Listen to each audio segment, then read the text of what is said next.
दोस्तों स्वागत है आपके अपने YouTube चैनल पर। आज मैं आप लोगों के लिए बिहार दरोगा का सेट लाया हूं। उसके साथ ही मैं मुहावरा, लोकोक्तियाँ कह लीजिए, कहावत कह लीजिए, तो ये जो है दोस्तों हिंदी का मैंने नीचे में कुछ 15-20 प्रश्न लाया हूं जो कि आपको हिंदी का रिवाइज होना ज़रूरी है। क्योंकि मैंने एक चीज़ गेस किया दोस्तों कि बहुत ऐसे लोग जो हैं हिंदी में फेल कर जाते हैं। तो हिंदी को भी साधारण नहीं समझना है, मात्र आपको 5 से 10 मिनट देना है। वीडियो के लास्ट में आपको हिंदी बता दिया जाएगा। अगर दोस्तों आपको अच्छा लगे तो आप बताइएगा, अगर मतलब कि उसको मैं डिटेल में फिर लाऊंगा। अगर डिटेल में बोलिएगा नहीं तो फिर ऑब्जेक्टिव ही सिर्फ करा दूंगा। चलिए दोस्तों शुरू करते हैं। पहला प्रश्न आपके सामने है दोस्तों कि वर्ष 2020 के लिए आईपीएल नीलामी में ऑस्ट्रेलियाई तेज गेंदबाज पैट कमिंस को सबसे अधिक कीमत 15.5 करोड़ में किस टीम ने खरीदा है? जी हाँ दोस्तों, इसका सही उत्तर होगा कोलकाता नाइट राइडर्स ने खरीदा है। चलिए अगला प्रश्न आपके सामने है कि मास्टरमाइंड शीर्ष पुस्तक के लेखक कौन है? तो मास्टरमाइंड शीर्ष पुस्तक के लेखक जो हैं विश्वनाथ आनंद हैं। चलिए अगला प्रश्न है कि G20 शिखर सम्मेलन की मेजबानी करने वाला पहला अरब देश कौन है? तो G20 शिखर सम्मेलन का जो मेजबानी करने वाला पहला अरब देश जो है वह सऊदी अरब है। अगला है कि किस भारतीय बालू कलाकार को प्रतिष्ठित इटालियन गोल्डन सैंड अवार्ड 2019 के लिए चुना गया है? तो वो व्यक्ति हैं सुदर्शन पटनायक। अगला प्रश्न है आपके सामने दोस्तों कि किस शैक्षणिक संस्थान की टीम द्वारा पहली बार इंडिया ब्रेन एटलस तैयार किया गया है? तो इसका सही उत्तर होगा IIT हैदराबाद। अगला है कि हैंड इन हैंड नामक संयुक्त प्रशिक्षण सैन्य अभ्यास का आयोजन भारत और किस देश के बीच संयुक्त रूप से किया जाता है? तो भारत और किस देश के बीच? दोस्तों इसका सिंपल सा याद रखिएगा, हैंड इन हैंड किससे लड़ेगा? तो वो चाइना होगा। चलिए अगला दोस्तों देखते हैं, time person of the year 2019 किसे घोषित किया गया? तो time person of the year 2019 जो है वह ग्रेट थनबर्ग को किया गया। अगला है कि चेंजिंग इंडिया पुस्तक के लेखक कौन है? तो चेंजिंग इंडिया पुस्तक के लेखक हैं मनमोहन सिंह, है ना। चलिए अगला देखते हैं दोस्तों, 9 नंबर प्रश्न क्या कहता है आपके सामने कि ह्यूमन स्पेस फ्लाइट सेंटर कहाँ स्थापित किया गया है? तो ह्यूमन स्पेस फ्लाइट सेंटर जो है वो बेंगलुरु में स्थापित किया गया है। नेक्स्ट प्रश्न है USA मेलानिया ट्रंप की पहली महिला की अनाधिकृत जीवनी the art of her deal नामक पुस्तक के लेखक कौन है? तो इसका सही उत्तर होगा दोस्तों मैरी जॉर्डन। नेक्स्ट प्रश्न है कि प्रवीण राव को हाल ही में भारत के किस उद्योग निकाय के नए अध्यक्ष के रूप में नियुक्त किया गया है? तो इसका सही उत्तर होगा दोस्तों NASSCOM नेस्कॉम। अगला है निम्नलिखित में से किस प्रौद्योगिकी कंपनी ने कोर्मोजॉब्स, क्या दोस्तों, कोर्मोजॉब्स नाम का एक रोजगार एप्लीकेशन लॉन्च किया है? तो इसका सही उत्तर होगा दोस्तों यह होगा गूगल। नेक्स्ट प्रश्न आपके सामने है 13 नंबर कि निम्नलिखित में से किस प्रधानमंत्री नरेंद्र मोदी का को टर्मिन्स आधार पर निजी सचिव नियुक्त किया गया है? तो इसका सही उत्तर होगा दोस्तों हार्दिक सतीश चंद्र शाह। अगला प्रश्न है आपके सामने, मोहनजोदड़ो से प्राप्त पशुपति मोहर में निम्न में से कौन सा पशु नहीं पाया गया है? तो दोस्तों इसमें से कौन सा पशु पाया नहीं गया है तो आपको बताना है। तो पहला है हिरन, जी हाँ दोस्तों यह पाया गया है। गैंडा भी है, हाथी भी है, लेकिन शेर नहीं पाया गया है। चलिए दोस्तों अगला है प्रश्न, जी हाँ दोस्तों 15 नंबर प्रश्न है। मैं जूम कर देता हूं तो आप लोगों को क्लियर दिखेगा कि निम्नलिखित कथनों पर विचार कीजिए। पहला है कि जैन मतावलंबी मानते हैं कि महावीर के पूर्व 23 तीर्थकर थे। तो जी हाँ दोस्तों यह तो आपका सही है। अगला है कि पार्श्वनाथ 23वें तीर्थकर थे। जी हाँ दोस्तों पार्श्वनाथ 23वें तीर्थकर थे और 24वें जो थे महावीर थे। 24वें बोल लो या अंतिम तीर्थकर बोल लो, महावीर थे। महावीर के निकटतम उत्तरावती ऋषभ थे। जी नहीं दोस्तों, तो इसका सही उत्तर होगा ऑप्शन ए, जो कि 1 और 2 दोनों सही है, लेकिन लास्ट वाला सही नहीं है ना। तो ये ऋषभदेव कौन थे दोस्तों? तो आप जान ही रहे हो कि जैन धर्म के प्रथम तीर्थंकर थे। चलिए, तीर्थकर थे। नेक्स्ट प्रश्न है कि निम्न राजाओं पर विचार कीजिए। तो निम्न राजाओं पर विचार कर रहे हैं दोस्तों, चलिए देखते हैं, विचार करना है तो इसमें से पहला है कि अजातशत्रु, दूसरा है बिंदुसार और तीसरा है प्रसेनजीत। तो बोल रहा है कि कौन कौन बुद्ध के समकालीन थे। तो जी हाँ दोस्तों, इसका जो होगा आपका जो है अजातशत्रु जो थे वो बुद्ध के समकालीन थे दोस्तों, और जो है प्रसेनजीत बुद्ध के समकालीन थे, लेकिन बिंदुसार जो है वो बाद के व्यक्ति थे ना। तो ये जो थे बुद्ध के समकालीन नहीं थे। तो बिंदुसार जो थे दोस्तों, तो बिंदुसार आप बोल लो, बिंबिसार जो थे अजातशत्रु के पुत्र थे ना। चलिए, और अजातशत्रु जो है वज्जी संघ पर विजय प्राप्त किया था, आपको याद होगा दोस्तों। और प्रसेनजीत जो थे दोस्तों महात्मा बुद्ध के परम मित्र थे, याद रखना है ये सब। चलिए, अगला प्रश्न आपकी नज़र के सामने है कि सुमेलित कीजिए। तो मैंने पहले ही सुमेलित कर दिया, कोई बात नहीं है। चलिए, तो इसका होगा वारामिहिर। वारामिहिर जो था दोस्तों देवी चंद्रगुप्त हो जाएगा ना। सॉरी दोस्तों, वारामिहिर नहीं, वारामिहिर गलत मैच किया हुआ है। जी हाँ दोस्तों, वारामिहिर जो हो जाएगा वो आपका बृहत संहिता से होगा। किससे होगा? बृहत संहिता से। जी हाँ, विशाख दत्त जो होगा दोस्तों वो तो आप लोग जान ही रहे हो, विशाख दत्त देवी चंद्र गुप्तम से होगा 4 नंबर से। अगला है शूद्रक। शूद्रक जो है मृच्छकटिकम से होगा। और विल्हन किससे होगा दोस्तों? विक्रमांक देवचरित्र। तो दोस्तों इसका सही उत्तर जो हो जाएगा ऑप्शन 17 का जो हो जाएगा बी नंबर सही हो जाएगा। कौन सा? बी। चलिए दोस्तों, अगला है कि वेदों के प्रख्यात टीकाकार सायन किनके शासनकाल के अधीन फले फूले। तो वेदों के जो प्रख्यात टीकाकार सायन थे दोस्तों वह जो है विजयनगर राजा के अधीन जो है फले फूले थे। तो नगर राज्य की जो स्थापना हुई थी दोस्तों वो पूछा जाता है तो 1336 ईस्वी में हुई थी, है ना। और दूसरा ये भी याद रखिएगा दोस्तों, कृष्णदेव राय जो थे, कृष्णदेव राय विजयनगर के सबसे महानतम शासक थे, सबसे महानतम शासक। जी हाँ दोस्तों, कृष्णदेव राय के दरबार में अष्टदिग्गज कहा जाता है। कृष्णदेव राय के दरबार में जो था अष्टदिग्गज था ना। चलिए, अगला प्रश्न देखते हैं दोस्तों कि मुगल चित्रकला के विषय में कौन सा कथन सत्य है। तो मुगल चित्रकला के विषय में आपको बताना है कौन सा कथन सत्य है। युद्ध दृश्य नहीं दोस्तों, पशु पक्षी और प्राकृतिक दृश्य जी नहीं, दरबारी चित्रण जी नहीं, सिर्फ ये तो नहीं था ना, ये सभी थे। तो इसका सही उत्तर होगा दोस्तों उपयुक्त में सभी, मतलब युद्ध दर्शन भी, दृश्य भी था, पशु पक्षी और प्रकृति दृश्य भी था, दरबारी चित्रण भी था, ये सभी थे दोस्तों। ठीक है दोस्तों, तो चलिए, और इसका ऑप्शन डी सही हो जाएगा। तो ऐसा भी बहुत बार पूछा गया है दोस्तों प्रश्न, मुगल चित्रकला जो है किसके शासनकाल में जो है चरम पर था, स्वर्ण काल माना जाता है या चरम पर था। तो वो दोस्तों आप बोलिएगा जहांगीर के काल को ना।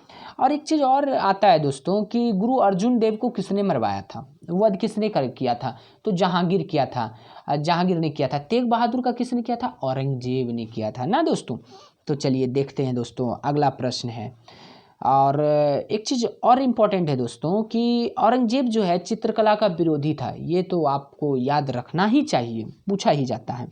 अगला है कि निम्नलिखित में से किसने पूर्ण सुरक्षा का वचन कर शिवाजी को मुगल दरबार में उपस्थित होने के लिए राजी किया। तो दोस्तों देखिए ये कौन था? तो ये जो था राजा राज सिंह था, इसी ने शिवाजी को बुलाया था, याद रखिएगा, है ना। चलिए, अगला प्रश्न आपके सामने है कि 1 और 2 को मिलाइए, है ना। आपको सूची 1 सूची 2 से मिलाइए। क्लाइव जो था दोस्तों, तो रॉबर्ट क्लाइव आप जान ही रहे हो कि सिराजुद्दौला के समय जो है कि उसको हराकर बंगाल में दोहरी नीति लाया था। जो मीर जाफर जो बहुत बड़ा धोखेबाज था, धोखा दिया था किससे? सिराजुद्दौला को, जो कि हार गया था, है ना। तो आप याद रखिएगा, इस तरह से आप रिलेट करके याद रख सकते हैं। अब बेंटिक, विलियम बेंटिक को आप जान ही रहे होंगे, चार्ल्स मेटकॉफ भी जान रहे हो, कर्जन भी जान रहे हो, है ना। तो विलियम बेंटिक ने क्या किया था, आपको बताना है कि बेंटिक ने क्या किया था। तो अंग्रेजी शिक्षा इसी के समय में हुआ था। जी हाँ दोस्तों, कहाँ पे अंग्रेजी शिक्षा है, जी हाँ। अगला है मेटकॉफ, प्रेस पर जो है प्रेस का मुक्तिदाता किसे कहा जाता है, मेटकॉफ को। और अगला है बंगाल का विभाजन किसने किया, तो लॉर्ड कर्जन ने किया था। तो इसका सही उत्तर कौन हो जाएगा दोस्तों, ए नंबर हो जाएगा, ए का 3 हो जाएगा, बी का 4 हो जाएगा, सी का 1 हो जाएगा एंड डी का 2 हो जाएगा। तो ये ए नंबर जो ऑप्शन है यह सही है। चलिए, बंगाल का विभाजन तो आप लोग जान ही रहे होंगे दोस्तों, 1905 में हुआ था। उसी समय जो है बंग भंग आंदोलन हुआ, स्वदेशी आंदोलन जिसे आप कहते हो, 16 अक्टूबर को हुआ था बंगाल विभाजन। जी हाँ, चलिए अगला देखते हैं, प्रश्न आपके सामने स्क्रीन पर है। तो दोस्तों एक बात याद रखिएगा, अगर आपको वीडियो पसंद आ रहा हो तो लाइक एवं सब्सक्राइब जरूर कीजिएगा दोस्तों, आप लोगों का सपोर्ट मुझे बहुत ज़रूरी है दोस्तों।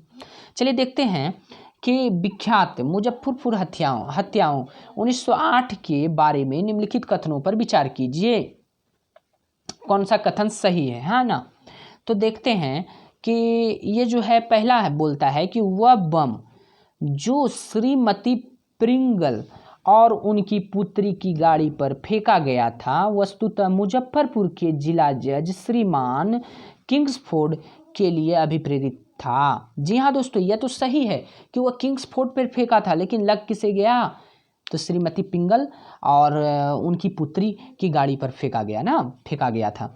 चलिए अगला देखते हैं कि सही है दोस्तों ये। अगला देखते हैं कि क्रांतिकारी श्रीमान किंग्सफोर्ड को मारना चाहते थे क्योंकि उन्होंने स्वदेशी सक्रियतावादियों को कठोर दंड दिया था। जी हाँ दोस्तों, वह किंग्सफोर्ड को मारना चाहता था, किंग्सफोर्ड पर ही बम फेंका था, लेकिन गलती से कहाँ लग गया, आप जान ही रहे हो। तो यह भी सही है। खुदीराम बोस और प्रफुल्ल चाकी, जी हाँ दोस्तों, सबसे कम उम्र में बेचारे खुदीराम बोस को जो है फांसी पे चढ़ना पड़ गया था, याद रखिएगा, सबसे कम उम्र बेचारे फांसी पे चढ़े थे। और प्रफुल्ल चाकी ने अपने कार्य के लिए दंड जो है मृत्यु के रूप में भुगतना पड़ा। जी हाँ दोस्तों, इसका सभी आंसर जो है वह सही है। ऑप्शन डी 1, 2 और 3 जो है इसका सही है।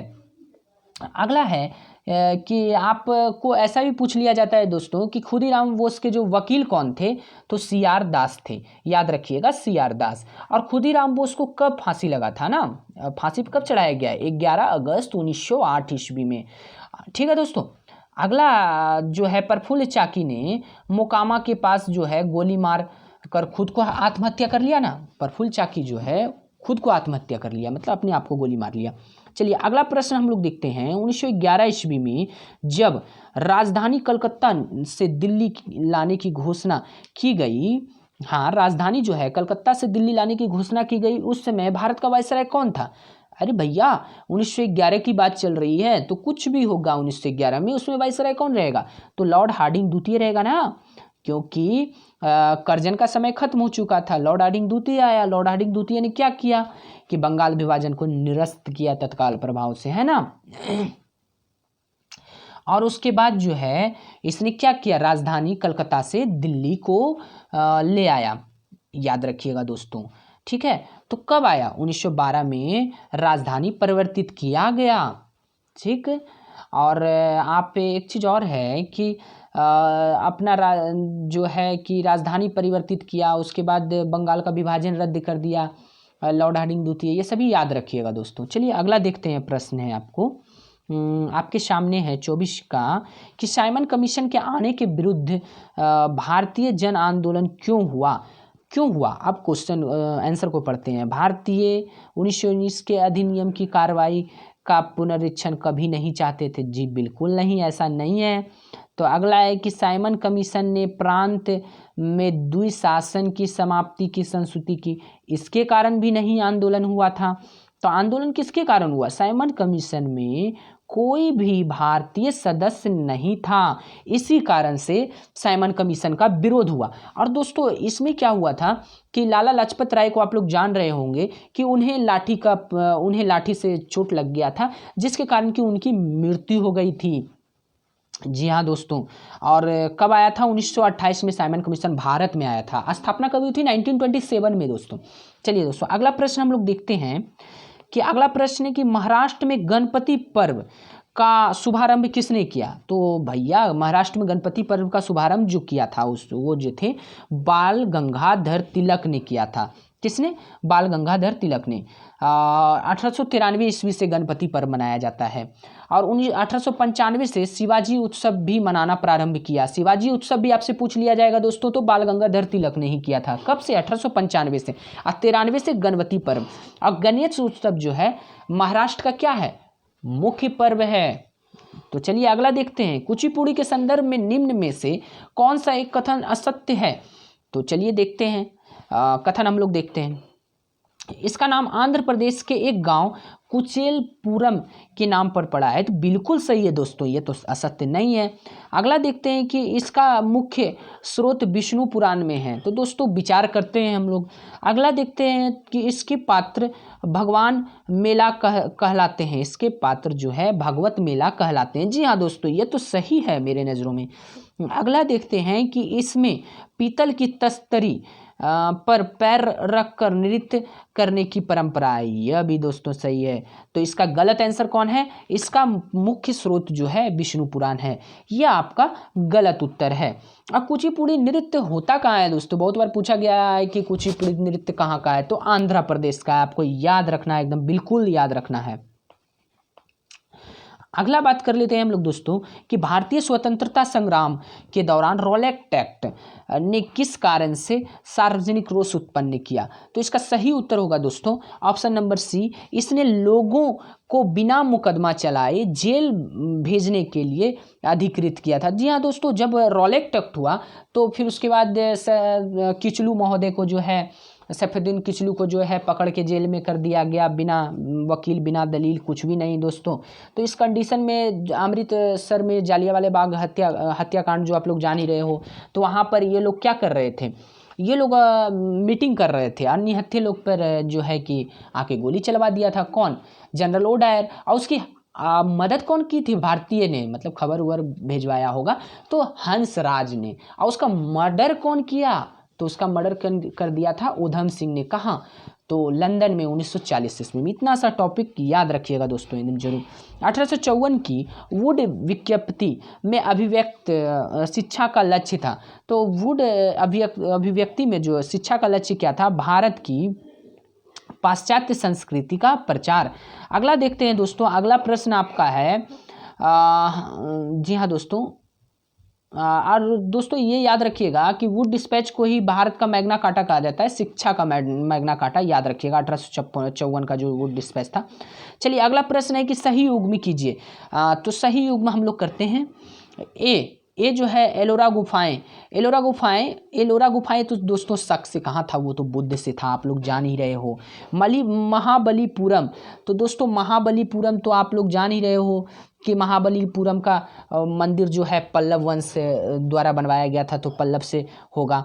चलिए देखते हैं कि खजुराहो चंदेल, ये तो सही है दोस्तों, खजुराहो जो था वह चंदेल से था। अगला है कि मीनाक्षी को भी देख लेते हैं। मीनाक्षी मंदिर जो है दोस्तों पांड्य द्वारा किया गया था ना, बनाया गया था, तो पल्लव कैसे होगा? तो दोस्तों इसका सही उत्तर होगा आपका ऑप्शन डी, खजुराहो चंदेल। अगला प्रश्न बात कर लेते हैं, निम्नलिखित में से कौन सा सही है? जी हाँ दोस्तों, कौन सा सही है? सूर्य से पृथ्वी की मध्य दूरी को, तो क्या बोलते हो? सूर्य से पृथ्वी की मध्य दूरी को, तो इसका सही उत्तर होगा दोस्तों खगोलीय इकाई कहते हैं, याद रखिएगा। अगला है प्रकाश वर्ष, तो आप जान रहे हो दूरी की इकाई है, ये सभी तो आप जान रहे हो। एंगस्ट्रम तो आप जान ही रहे हो, तरंग दैर्घ्य का होता है ना। चलिए अगला प्रश्न हम लोग आते हैं, पृथ्वी पर दो स्थानों की स्थिति के तरंग दैर्घ्य का अंतर 15 अनुदैर्घ्य का अंतर, सॉरी दोस्तों, स्थिति के अनुदैर्घ्य का अंतर 15 डिग्री है। स्थानीय समय में कितना का अंतर होगा दोस्तों? तो सिंपल सी बात है दोस्तों कि 15 डिग्री बराबर 1 घंटा होता है। याद रखना है 15 डिग्री बराबर कितना होता है? 1 घंटा। तो इसका सही उत्तर होगा दोस्तों ऑप्शन ए, 1 घंटा 15 डिग्री बराबर। और पृथ्वी को कितने टाइम जोन में बांटा गया है दोस्तों? तो बहुत बार पूछा जाता है तो इसको जो है आपको जो है 24 टाइम जोनों में बांटा गया है। एक देशांतर बराबर कितना मिनट होता है, ये भी क्वेश्चन पूछा जाता है। 4 मिनट होता है। 15 जोन में कितना मिनट होगा, कितना मिनट का अंतर हो जाएगा, तो 15 जोन में जो है 60 मिनट का, 15 डिग्री जोन बोल रहे हैं दोस्तों, 15 जोन नहीं 15 डिग्री जोन, तो 60 मिनट का अंतर हो जाएगा। चलिए अगला प्रश्न 32 नंबर प्रश्न आपकी नज़र के सामने है। समुद्र में घनत्व बढ़ता है तो ऐसे में, अगर समुद्र में घनत्व बढ़ता है तो ऐसे में क्या आप समझोगे, तो ऐसे में हम लोग समझेंगे लवणता और गहराई दोनों बढ़ रही है। घनत्व बढ़ेगा तो क्या होगा, आयतन इज यूनिवर्सली प्रोपोर्शनल टू घनत्व ना, आयतन जो है घट जाएगा, है ना। चलिए याद रखिएगा। चलिए अगला प्रश्न आपकी नज़र के सामने जो है, ये जो है आपका मैथमेटिक्स है, तो मैं इसे कराने वाला नहीं हूँ, तो इसका मैं ऑप्शन बता देता हूँ कि कौन सा सही है। तो इसका सही होगा 4 दिन। चलिए अगला प्रश्न आपके सामने, आप लोग खुद करके देखिएगा। निम्नलिखित में से कौन सा भारत की सर्वोच्च पर्वत शिखर है। जी हाँ, भारत की सर्वोच्च पर्वत शिखर कौन है दोस्तों, तो आप लोग खुद से बताइए। तो इसका सही उत्तर होगा दोस्तों काराकोरम। इनमें से ऑप्शन, अकॉर्डिंग टू ऑप्शन में बोल रहा हूँ दोस्तों, काराकोरम, है ना। ऐसे तो आप जान ही रहे हो कि कंचनजंगा की भी ऊंचाई तो भारत की सबसे ऊंची चोटी एवरेस्ट है ही। फिर उसके बाद जो है एवरेस्ट है, कंचनजंगा, ये सब तो आप जान ही रहे हो। लेकिन जो है चलिए देखते हैं। अगला प्रश्न है कि निम्नलिखित में से कौन सुमेलित नहीं है।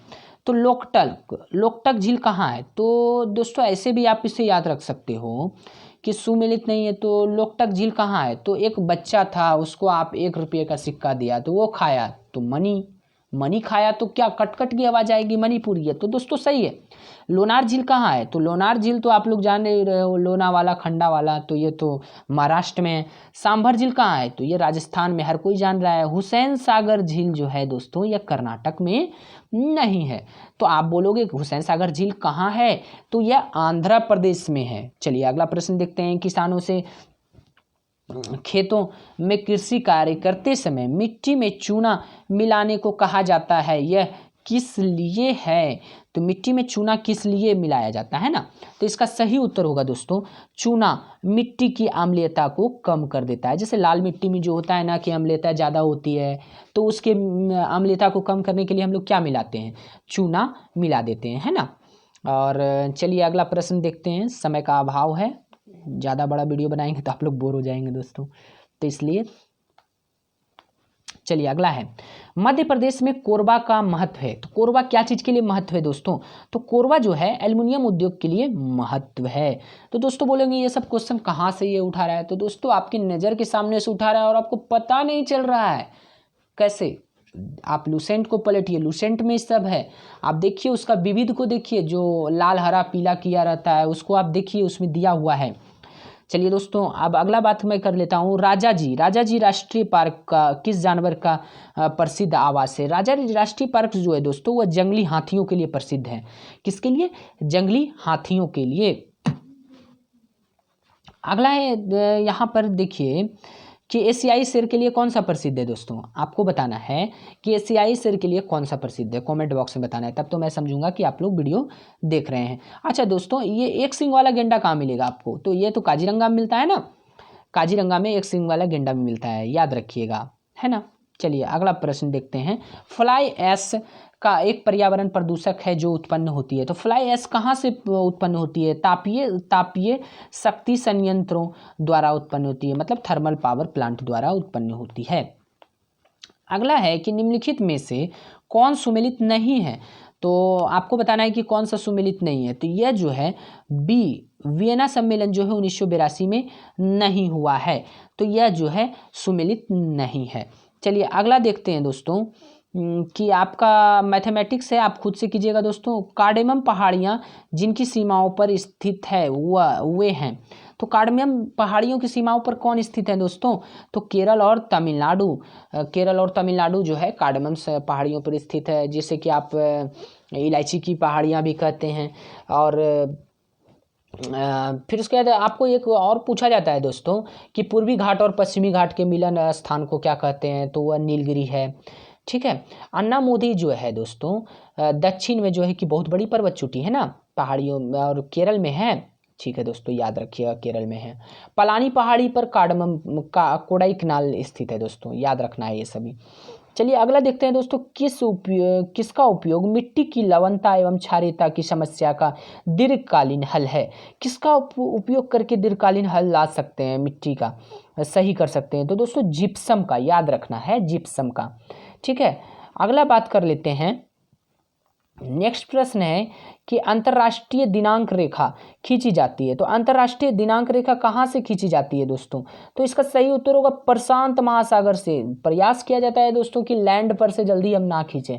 कारण होता है ना दोस्तों कि अगर लैंड पर से खींचेंगे तो एक ही देश में 2 टाइम जोन हो जाएंगे, है ना, होता ही है। जैसे कि आप देख लो कि रसिया में है 11 टाइम जोन, है ना, और 9 टाइम जोन आपको यहाँ मिलेगा ऑस्ट्रेलिया में। इस प्रकार से होगा दोस्तों, तो आप एक बार देख लीजिएगा, कंफर्म हो जाइएगा। चलिए देखते हैं अगला। अगर दोस्तों इससे मैं एक बार और बता देता हूँ कि अंतर्राष्ट्रीय दिनांक जो है उसके समानांतर अगर बोलेगा ना दोस्तों, तो आप बोलिएगा कि इसका समानांतर कौन सा है, बेरिंग जल संधि, याद रखिएगा दोस्तों। चलिए अगला है मैथमेटिक्स, आप लोग खुद कीजिएगा। पांडजोल क्या है, आपको बताना है कि पांडजोल क्या है। तो पांडजोल जो है वह जो है कोनधारी वन प्रदेश में पाई जाने वाली मिट्टी है, याद रखना है। और कपासी मिट्टी बहुत बार पूछ लिया जाता है दोस्तों, किसको कहते हैं, तो वह जो है काली मिट्टी को कहा जाता है, जिसे रेगुड़ मिट्टी भी कहा जाता है। पेडोलॉजी मृदा का क्या कहलाता है, अध्ययन कहलाता है ना। चलिए अगला हम लोग देखते हैं, प्रश्न है उपराष्ट्रपति एम वेंकैया नायडू ने 10 आइडियोलॉजी नामक पुस्तक के तेलुगु संस्करण पढ़ी भवजलालू का अनावरण किया। इस पुस्तक के लेखक कौन है, तो इस पुस्तक के लेखक जो हैं दोस्तों एस जयपाल रेड्डी हैं। चलिए अगला प्रश्न आपके नज़र के सामने है कि बैरोमीटर, बहुत ही इंपॉर्टेंट क्वेश्चन, बहुत बार पूछा गया है दोस्तों, में अचानक गिरावट हो जाने से निम्नलिखित में से कौन सी एक मौसमी की इंगित करती है। अगर एक बैग गिरावट हो गई तो वो दोस्तों जो है ना तूफान आ जाएगा, और दोस्तों धीरे धीरे गिरावट होगी तो वर्षा आएगा, धीरे धीरे ऊंचा हो जाएगा तब तो धीरे धीरे मौसम साफ हो जाएगा। इसका याद रखिएगा। बैरोमीटर का निर्माण सर्वप्रथम किसने किया, तो ई टोरेसली ने किया था, याद रखना है दोस्तों। इसमें पारा भरा होता है। चलिए निम्नलिखित स्थलों स्मारकों पर विचार कीजिए, क्या विचार कीजिए, चलिए देखते हैं। तो इसका सही उत्तर होगा दोस्तों, मैं जल्दी से बताऊंगा, तो इसका सही उत्तर होगा ऑप्शन डी, सभी सही होंगे। मतलब चंपानेर पावागढ़ पुरातात्विक उद्यान जो है चंपानेर में है, पावागढ़ पुरातात्विक उद्यान। छत्रपति शिवाजी रेलवे स्टेशन कहाँ है, मुंबई में है। अगला है कि मामल्लपुरम जो है आपका तमिलनाडु में है। सूर्य मंदिर कोणार्क में, यह सभी आपका सही होगा। 50 नंबर देख लेते हैं दोस्तों, क्या है कि भारतीय संविधान इनमें से किसका सर्वाधिक ऋणी है। तो भारतीय संविधान जो है इनमें से 1935 का भारत शासन अधिनियम का सर्वाधिक ऋणी है। अगला बात करते हैं, भारत के संदर्भ में निम्नलिखित प्रश्नों पर विचार कीजिए। तो भारत के संदर्भ में जो है वह प्रश्न का है, जी हाँ दोस्तों, इसका सही उत्तर होगा ऑप्शन बी, 2 और 3 सही होगा। मुख्य चुनाव आयुक्त वही वेतन पाने का हकदार हैं जितना उच्चतम न्यायालय के न्यायाधीश को दिया जाता है। अगला है कि मुख्य चुनाव आयुक्त को उच्चतम न्यायालय के किसी न्यायाधीश को हटाने के तरीके और कारणों के अतिरिक्त किसी कारण से उनके पद से नहीं हटाया जा सकता है। चलिए अगला प्रश्न आपकी नज़र के सामने है दोस्तों कि भारत की संविधान सभा ने राष्ट्रीय ध्वज को सर्वप्रथम कब स्वीकार किया। तो भारत की संविधान सभा ने राष्ट्रीय ध्वज को जो है वह 22 जुलाई 1947 को जो है कि उन्होंने स्वीकार किया। चलिए अगला प्रश्न है, मैं और जूम कर देता हूँ। नेक्स्ट प्रश्न आपके सामने है कि एक ऐसी याचिका जो न्यायपालिका द्वारा जारी की जाती है तथा जिसमें कार्यपालिका से कहा जाता है कि वह कार्य करे जो उसे प्रदत्त शक्तियों के अंतर्गत करना चाहिए। उस रीट को क्या कहा जाता है? तो उस रीट को जो है दोस्तों वह कहा जाता है मैंडेमस। क्या कहेंगे? मैंडेमस। ठीक है, याद रखिएगा दोस्तों। और जो है दोस्तों अनुच्छेद 32 के अधीन जो है 5 तरह के रिट जारी किया जा सकता है। आप इतना सा कम से कम याद रखिएगा। कौन करता है? तो उच्चतम न्यायालय, और उच्च न्यायालय भी करते हैं रिट जारी। तो वो 226 के अंतर्गत करते हैं 5 तरह के रिट जारी। कौन? उच्च न्यायालय। कौन कौन सा रिट है दोस्तों 5 तरह का? बंदी प्रत्यक्षीकरण हो गया, परमादेश हो गया, उत्प्रेषण हो गया, अधिकार परीक्षा हो गया और प्रतिषेध हो गया। दोस्तों इसको ध्यान से जरूर सुनिएगा, एग्जाम में पूछ लेगा इनमें से कौन सा रीट नहीं है, और ऑप्शन में 3 दे देगा रीट वाला, चौथा कुछ और दे देगा। इस टाइप से भी क्वेश्चन आता है। चलिए, पंचायती राज व्यवस्था में शासन प्रणाली की संरचना क्या है? तो पंचायती राज व्यवस्था में शासन प्रणाली की जो संरचना है, ग्राम प्रमंडल, ग्राम है, प्रमंडल है, जिला स्तर पर स्थानीय स्वशासन की त्रिस्तरीय संरचना है दोस्तों। चलिए अगला प्रश्न हम लोग देखते हैं दोस्तों। आप लोग तो जान ही रहे हो कि त्रिस्तरीय सिफारिश जो किसने किया था? बलवंत राय मेहता के द्वारा किया गया था, है ना। और कब किया गया था तो वो तो आप लोग को बताना है, और क्योंकि समय बहुत कम है आपको बताना है कमेंट बॉक्स में। चलिए, अनुच्छेद 40 में गांधीवादी दर्शन दिया गया है दोस्तों, ये सभी याद रखना है आप लोगों को। चलिए अगला प्रश्न आपकी नज़र के सामने है कि भारत का संविधान स्पष्टतः प्रेस की आज़ादी की व्यवस्था नहीं करता है, किंतु यह आज़ादी अंतर्निहित है। तो 19 को अ में किया गया है दोस्तों, इसका सही उत्तर होगा 19 को अ में। तो बहुत बार पूछ लिया जाएगा दोस्तों कि प्रेस का मुक्तिदाता किसे कहा जाता है? चार्ल्स मेटकॉफ को कहा जाता है दोस्तों, एकदम याद रखिएगा। अगला है कि राजकोषीय घाटे का अर्थ है। तो राजकोषीय घाटे का अर्थ क्या होगा? तो सरकारी व्यय, रिजर्व बैंक के अतिरिक्त अन्य स्रोतों से उधारियां। चलिए इसको याद रखिएगा, ऑप्शन ए सही होगा। नेक्स्ट प्रश्न है कि मानव संसाधन विकास मंत्रालय का बदला नाम क्या है? तो मानव संसाधन विकास मंत्रालय का बदला हुआ नाम जो है वह जो हो जाएगा शिक्षा मंत्रालय। अगला प्रश्न है आपके सामने 58 नंबर, निम्नलिखित में से कौन सा अंतर्राष्ट्रीय संस्थान विभिन्न देशों को अल्पकालीन ऋण प्रदान करती है? तो वह कौन सा है दोस्तों? तो उसका हो जाएगा IMF अंतर्राष्ट्रीय मुद्रा कोष। अगला इसकी स्थापना कब हुई थी दोस्तों? तो 27 दिसंबर 1945 ईस्वी को IMF की स्थापना हुई थी, एकदम याद रखिएगा दोस्तों। अगला हम लोग बात कर लेते हैं 59 कि निम्नलिखित में से कौन सा युग्म सही सुमेलित नहीं है? तो सही सुमेलित नहीं है तो श्रम संगठन दोस्तों, तो ये तो जेनेवा में है, एकदम बिल्कुल सही है दोस्तों। समुद्री संगठन लंदन में है दोस्तों, एकदम आपका सही है। चलिए अगला है कि अंतर्राष्ट्रीय मुद्रा कोष जो है वाशिंगटन DC में, यह भी सही है दोस्तों। अंतर्राष्ट्रीय परमाणु ऊर्जा अभिकरण जो है वह आपका यहाँ नहीं है, न्यूयॉर्क में नहीं है दोस्तों, यह आपका गलत है। चलिए गलत है। अगला देखते हैं, ये ऑप्शन डी नंबर इस क्वेश्चन के हिसाब से सही हो जाएगा। चलिए अगला देखते हैं कि विदेशी व्यापार का भुगतान संबंधित है। तो विदेशी व्यापार का भुगतान संबंधित है किससे? भुगतान संतुलन से। अगला है मैथमेटिक्स दोस्तों, आप लोग खुद कीजिएगा। नेक्स्ट है कि प्रश्न है कि जब धूप वर्षा की बूंदों पर गिरती है, जब धूप जो है वर्षा की बूंदों पर गिरती है तो इंद्रधनुष बनता है। इसके लिए निम्नलिखित में से कौन सी भौतिक परिघटनाएं जिम्मेदार है? तो दोस्तों परिक्षेपण, अपवर्तन, आंतरिक परावर्तन।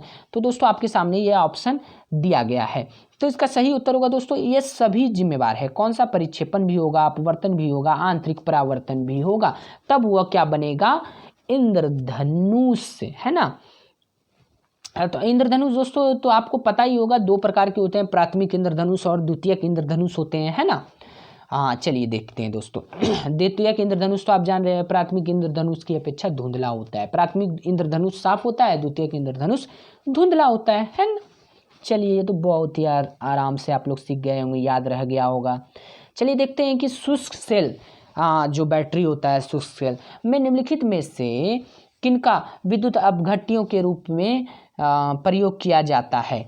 तो आपको ऑप्शन देख के बताना है। तो इसका सही उत्तर होगा दोस्तों अमोनियम क्लोराइड और जिंक क्लोराइड का उपयोग किया जाता है। और सीसा अपचायक बैटरी में क्या चीज यूज होता है दोस्तों? H2SO4, जिसको बोलते हैं सल्फ्यूरिक अम्ल। और सेल कितने प्रकार के दोस्तों, अगर एग्जाम में पूछ लिए सेल कितने प्रकार के होते हैं, जल्दी पूछेगा नहीं, फिर भी जानकारी रखना चाहिए। प्राथमिक बैटरी होता है, द्वितीयक बैटरी होता है ना। चलिए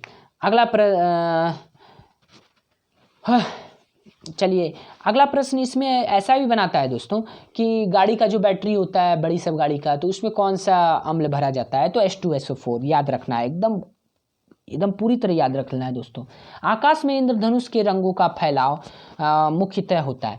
तो मुख्यतः जो है वह सूर्य प्रकाश का विक्षेपण है। क्या है? सूर्य प्रकाश का विक्षेपण है। अगला है 2, 4, 8 ओम। ये दोस्तों आप खुद करके देखिएगा। इसका सही उत्तर होगा आपका ए ऑप्शन होगा, 2 ओम होगा। 66 नंबर मैथमेटिक्स से आप खुद करके देखेंगे। अगला है कि निम्नलिखित कथनों पर विचार कीजिए।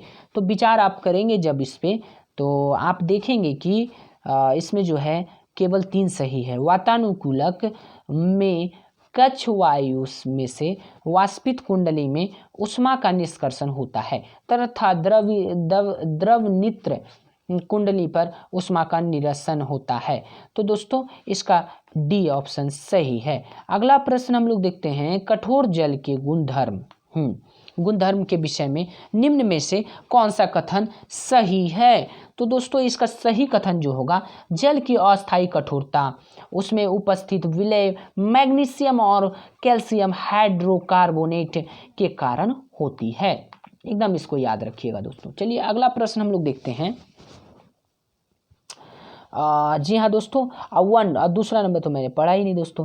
जल की अस्थायी कठोरता उबालने से समाप्त की जा सकती है। जी हाँ दोस्तों, जल की अस्थायी कठोरता उबालने से समाप्त हो जाती है। ऑप्शन ए इसका सही है, 1 और 2 दोनों हो जाएगा दोस्तों। चलिए अगला प्रश्न आपकी नज़र के सामने दिख रहा होगा कि जब मृदु स्टील को उच्च तापमान पर गर्म किया जाता है और अचानक पानी में ठंडा किया जाता है तो वह कठोर तथा भंगुर हो जाता है। यह प्रक्रिया क्या कहलाती है? आपको बताना है यह प्रक्रिया क्या कहलाती है। तो यह प्रक्रिया जो है कहलाएगी टेम्परिंग। जी हाँ दोस्तों, टेम्परिंग याद रखना है।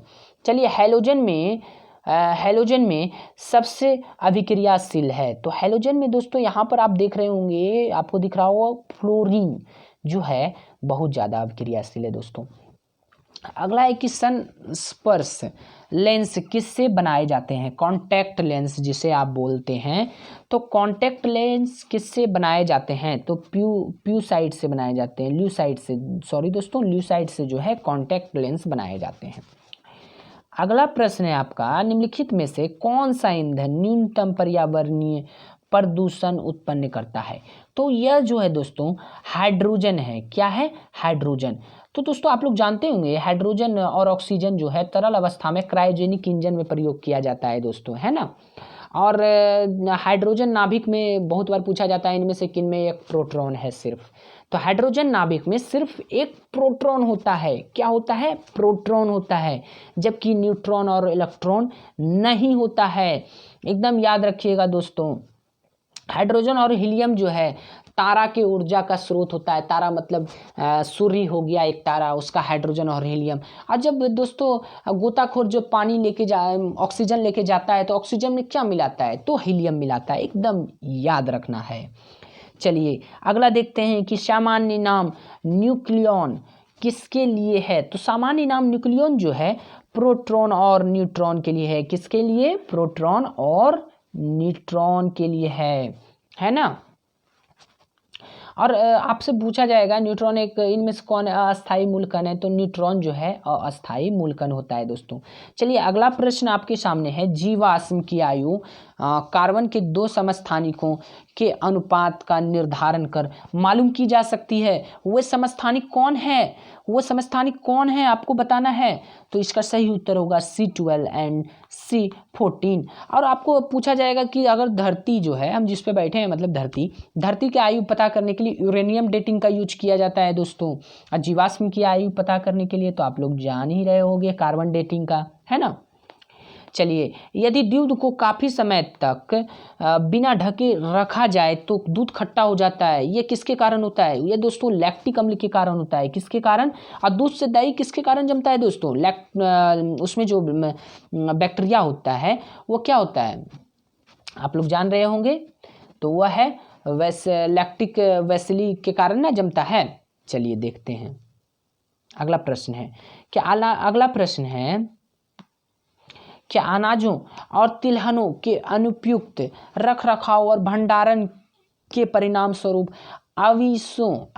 आविशों का उत्पादन होता है, जिन्हें अफ्लाटॉक्सिन के अफ्लाटॉक्सिन के नाम से जाना जाता है, जो सामान्यतः भोजन बनाने की आम विधि द्वारा नष्ट नहीं होती है। अफ्लाटॉक्सिन किसके द्वारा उत्पादित होता है दोस्तों? तो अफ्लाटॉक्सिन जो है वह जीवाणु के द्वारा उत्पादित होता है। किसके द्वारा? जीवाणु के द्वारा। अगला है कि विटामिन B12 की कमी पर्णाशी अवरक्तता का कारक है। जंतु विटामिन B12 का संश्लेषण नहीं कर सकते हैं। मानवों को अपना सारा विटामिन B12 अपने आहार से ही प्राप्त करना होता है। विटामिन B12 में कौन सा संकुलन धातु आयन होता है? तो विटामिन B12 में जो होता है दोस्तों, कहीं पर कोबाल्ट दिख रहा होगा, कोबाल्ट आयन होता है दोस्तों। जी हाँ दोस्तों, इसका याद रखिएगा। विटामिन B12 का रासायनिक नाम क्या होता है? साइनोकोबालामिन। क्या होगा? साइनोकोबालामिन। ठीक है दोस्तों, चलिए अगला देखते हैं। निम्नलिखित पोषण तत्वों में से किस एक का दूध दुर्बल स्रोत है? तो दोस्तों इसमें दुर्बल स्रोत जो है दूध में जो है विटामिन C नहीं होता है दोस्तों, और सभी चीज़ लगभग होता ही है। 79 प्रश्न क्या कहता है? पौधों में होने वाली क्रियाओं में से एक जो इनका तापमान कम कर सकता है होती है, तो वह क्या है? इसका तापमान कम कौन करेगा? वाष्पोत्सर्जन। आप लोग सभी लोग जान रहे होंगे। अगला प्रश्न आपके सामने है, राम मंदिर निर्माण के भव्य आयोजन पर भगवान राम के चित्र निम्न में से किस पर प्रदर्शित किए जाएंगे? तो आप लोग जान रहे हैं किस पर प्रदर्शित किया जाएगा दोस्तों? इसका जो सही उत्तर होगा टाइम्स स्क्वायर पर। किस पे? टाइम्स स्क्वायर पर। अगला है कि ऑक्सीजन की उपस्थिति में, हाँ जी हाँ दोस्तों 2 सेकेंड, ऑक्सीजन की उपस्थिति में ग्लूकोज के कार्बन डाइऑक्साइड एवं जल में ऊर्जा निर्मुक्त होने के साथ पूर्ण रूपांतरित होने को कहते हैं। तो दोस्तों इसको कहते हैं वायु श्वसन। अगला है कि सुमेलित कीजिए। जी हाँ दोस्तों, बहुत ही टफ प्रश्न हो गया ना, तो सुमेलित इसको करना है। तो इसका जो है कि ए का कहाँ से सुमेलित होगा दोस्तों? आपको बताना है। ए का जो आपके सामने है,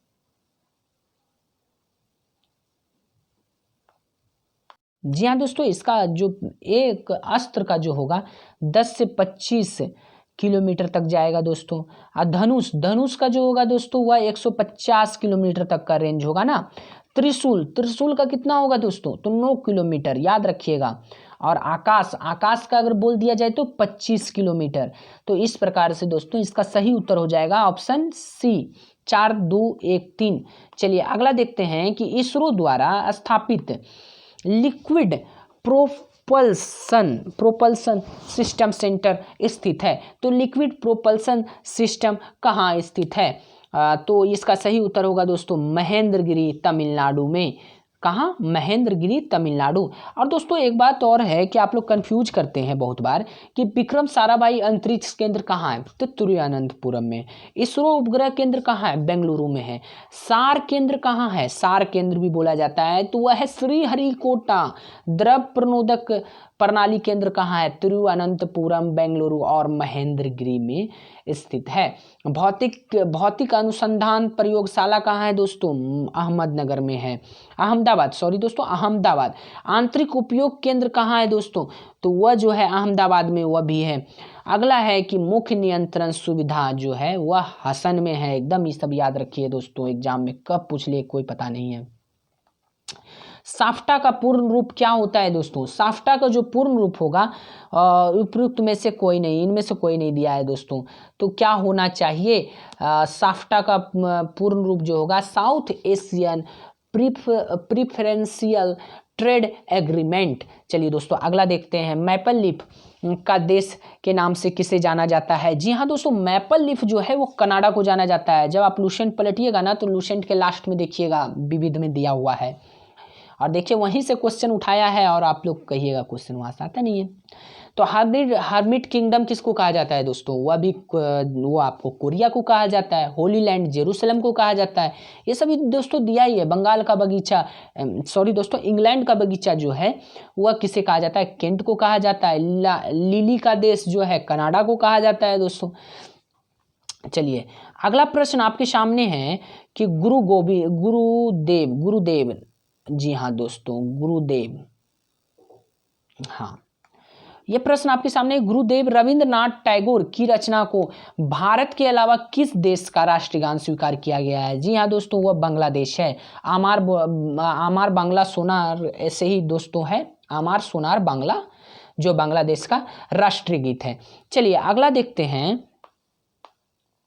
कि निम्नलिखित में से कौन सा एक युग्म सुमेलित नहीं है? तो मैकमोहन रेखा दोस्तों भारत और चीन के बीच है एकदम। भारत और पाकिस्तान के बीच कौन है? Red Cliff. बहुत बार सर्क्रिक रेखा भी दे देगा दोस्तों, आपसे पूछेगा कि कौन कौन देश के बीच है, तो वह है भारत और पाकिस्तान, सर्क्रिक रेखा। चलिए डुरंट रेखा जो है पाकिस्तान और अफगानिस्तान, यह भी सही है दोस्तों। अगला 8 डिग्री जो है मुझे लग रहा है सही नहीं है, तो वह जो है भारत और मालदीव के बीच नहीं है, तो मालदीव और मिनिकाय के बीच है। और 9 डिग्री चैनल बहुत बार पूछा जाता है दोस्तों, लक्षद्वीप और मिनिकाय के मध्य है। और 10 डिग्री चैनल अगर बोल दे तो छोटी अंडमान और कार निकोबार के मध्य है। और ग्रैंड चैनल अगर बोल दे तो सुमात्रा और निकोबार के मध्य है। एकदम कसम खाकर इसको याद कर लीजिए दोस्तों, बहुत बार पूछा जाएगा। चलिए चाबहार बंदरगाह परियोजना भारत द्वारा किस देश में विकसित की गई है? चाबहार परियोजना है दोस्तों, वह ईरान में विकसित की गई है। कहाँ की गई है? ईरान में। 50 करोड़ डॉलर खर्च करके की गई है दोस्तों। चलिए अगला प्रश्न आपके सामने ये रहा, क्या है? निम्नलिखित कथनों पर विचार कीजिए। जी हाँ दोस्तों, आपको विचार करना है तो मैं आपको बता देता हूँ कि विश्व का सबसे बड़ा द्वीप जो है ग्रीनलैंड है। एकदम सही है दोस्तों। ग्रीनलैंड जो है डेनमार्क के अधीन एक स्वायत्त क्षेत्र है, तो इसमें से दोनों सही है दोस्तों। किसके अंतर्गत आता है? तो वह डेनमार्क, ऑप्शन सी इसका सही होगा।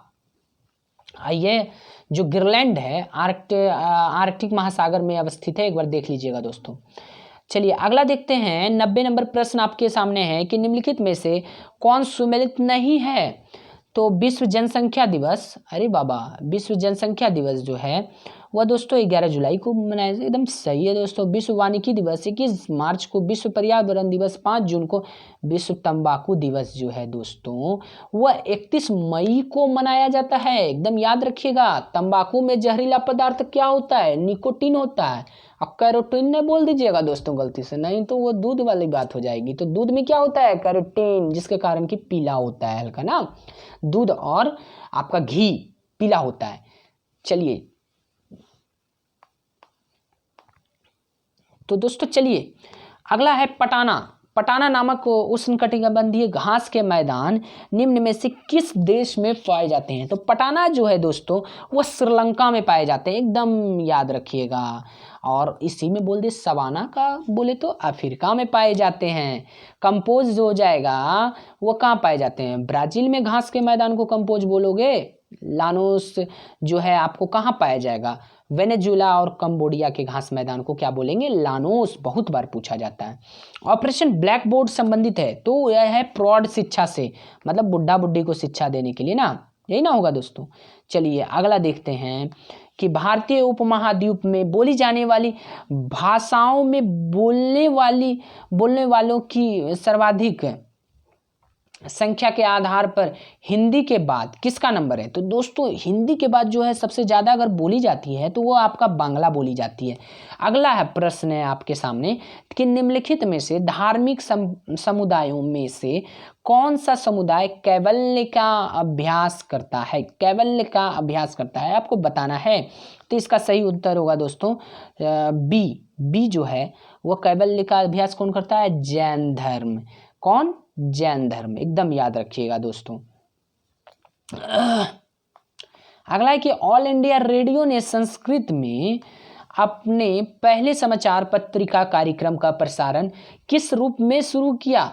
तो वह जो होगा संस्कृत साप्ताहिकी। कौन होगा? संस्कृत साप्ताहिकी। नेक्स्ट है, निम्नलिखित में से किस राज्य संघ राज्य क्षेत्र में जरवा जनजाति रहती है? तो जरवा जरवा जरवा जरवा कहाँ रहती है दोस्तों? तो वह आपका हो जाएगा अंडमान एवं निकोबार द्वीप समूह में जरवा। अगला प्रश्न है आपके सामने कि getting competitive practitioner guide for India नामक पुस्तक के लेखक कौन है? तो आपको बताना है। तो इसका सही उत्तर होगा आर.सी. भार्गव। 98 नंबर प्रश्न क्या है दोस्तों? दिल्ली की राजगद्दी पर बैठने वाला पहला बिहार से जुड़ा शासक कौन है? तो दिल्ली के राजगद्दी पर बैठने वाला जो था बिहार से जुड़ा अगर कोई था तो वह शेरशाह था। और कुंवर सिंह तो आप जान रहे हो 1857 का जो विद्रोह हुआ था, कुंवर सिंह बिहार से थे। कहाँ से थे? तो आरा में कहाँ से थे? तो बताइए आरा में कहाँ से थे? जगदीशपुर से थे दोस्तों। चलिए अगला हम लोग बात कर लेते हैं। अगला है कि बिहार पंचायती राज अधिनियम के अनुसार ग्राम पंचायत का कोई सदस्य हस्तलिखित आवेदन मुखिया को समर्पित कर त्यागपत्र दे सकता है। आवेदन समर्पित करने के लिए के कितने दिनों बाद त्यागपत्र प्रभावी माना जाएगा? तो इसका सही उत्तर होगा 7 दिनों बाद। क्या होगा? 7 दिनों बाद प्रभावी माना जाएगा। अगला है लास्ट प्रश्न है दोस्तों आपका सेट का। भारत के किस राज्य में स्थित देहिंग पटकाई वन्यजीव अभयारण्य को राष्ट्रीय उद्यान में अपग्रेड किया जाएगा? जी हाँ दोस्तों, देहिंग पटकाई जो है वह असम में है। कहाँ है? असम में। चलिए अगला हम लोग शुरू करते हैं कि हिंदी में बहुत बार पूछा जाता है जो दोस्तों, लगभग बच्चे उसमें टाइम फिस हो जाते हैं, मतलब फेल्यूर हो जाते हैं और उनका रिजल्ट नहीं बनता है। आगे अगर आप हिंदी पास नहीं करोगे तो आपको चेक कैसे करेगा कॉपी? तो चलिए देखते हैं। पहला प्रश्न है अंग अंग ढीला होना। तो यह पर्यायवाची मैं पहले लाया हूं, तो इसका सही उत्तर होगा दोस्तों बहुत थक जाना। एकदम ध्यान से देखिएगा दोस्तों। अगला है कि अंगारे उगलना। अंगारे उगलना तो आप लोग बता ही सकते हो दोस्तों, क्या होगा? क्रोध में कठोर वचन कहना। अंगूठा दिखाना, तो अंगूठा दिखाना क्या होगा दोस्तों? इनकार करना। क्या होगा? इनकार करना। चौथा है कि अंगारों पर पैर रखना। तो अंगारों पर पैर रखने का मतलब होता है दोस्तों जानबूझकर खतरे का काम करना। क्या होगा? जानबूझकर खतरे का काम करना। पांचवा का क्या है कि अंधे की लकड़ी तो एकमात्र सहारा होता है ना, बुढ़ापे का एकमात्र सहारा। चलिए अगला है कि अंधेरे का दीपक। तो आप लोग सभी लोग जान रहे होंगे अंधेरे का दीपक किसे कहते हैं? तो इसका सही उत्तर होगा इकलौता पुत्र। अगला है कि अक्ल का पुतला। अक्ल का पुतला कौन कहलाएगा दोस्तों? बुद्धिमान व्यक्ति, है ना, बहुत बुद्धिमान, तो अक्ल का पुतला है। अगला है कि अक्ल के पीछे लठ लिए फिरना। तो अक्ल के पीछे लठ लिए फिरना मतलब मूर्खतापूर्ण कार्य करना। अगला है कि 9 नंबर क्या है कि अगर मगर करना। तो दोस्तों आप लोग सभी लोग जान रहे होंगे अगर मगर करना का क्या होता है? बहाने बजाना। अगला है कि अंदर पट खुलना। अंदर पट खुलना मतलब क्या होगा? तो अंदर पट खुलने का मतलब ज्ञापन प्राप्त करना। ज्ञापन प्राप्त करना। 11 नंबर प्रश्न आपके सामने है कि पैर फैलाकर सोना मुहावरों का सही अर्थ चुनिए। तो पैर फैलाकर सोने का होता है मतलब निश्चित होकर सोना, एकदम टेंशन मुक्त सोइए पैर फैलाकर। और एग्जाम जब आए तो क्या हो जाए? टेंशन आ जाए ना। घर का जोगी जोगड़ा, आन गांव का सिद्ध लोकोक्ति का सही क्या अर्थ होगा दोस्तों? तो इसका सही अर्थ होगा घर के ज्ञानी को सम्मान नहीं। अगला है कि भाड़ झोंकना मुहावरे का सही अर्थ क्या है? तो भाड़ झोंकने मुहावरे का सही अर्थ होगा व्यर्थ समय नष्ट करना। लंगोटी में फाग खोलना। लंगोटी में फाग खोलने मुहावरे का अर्थ क्या होता है? तो इसका सही उत्तर होगा दरिद्रता में आनंद मनाना। चलिए अगला देखते हैं कि आकाश से बातें करना, इसका क्या हो जाएगा मुहावरा? बहुत ऊंचा होना। अगला है कि बांसों उछलना का क्या अर्थ होगा? तो बांसों उछलना का अर्थ होगा दोस्तों कि आप बांस कितना उछल गए, मतलब प्रसन्न होइएगा तब ना। छाती पर सांप लौटना, तो आप लोग जान ही रहे हो छाती पर सांप लौटने का मतलब क्या होता है। तो छाती पर सांप लौटने का मतलब होता है ईर्ष्या होना, किसी से जलन कीजिएगा, तो मतलब छाती पे सांप लौट रहा है तो जलन नहीं करना है, ईर्ष्या नहीं करना है। अपने आप को, आपके समय को अपने आप को देना है और अपने आप को आगे बढ़ाना है। दूसरे को जलन करोगे आप देखकर, आप पीछे रह जाओगे, ठीक है ना। चलिए, बछिया का ताऊ मुहावरे का अर्थ क्या होता है? तो बछिया का ताऊ मुहावरे का अर्थ होता है, क्या होगा? भीरू। चलिए अगला देखते हैं, अंगारों पर लौटना मुहावरे का सही अर्थ क्या है? तो अंगारों पर लौटने का मुहावरे का सही अर्थ होता है दुख सहन करना। बात का धनी, तो बात का धनी क्या होगा दोस्तों? बात का धनी हो जाएगा वायदे का पक्का। अगला है अपना सिक्का जमाना। अपना सिक्का जमाने का अर्थ क्या होना चाहिए? तो अपना सिक्का जमाना मतलब अपना प्रभुत्व स्थापित करना।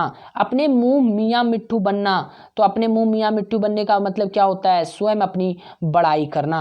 आंखों का तारा होना, तो आंखों का तारा होना बहुत प्यारा होना। तो दोस्तों आपको यह वीडियो कैसा लगा?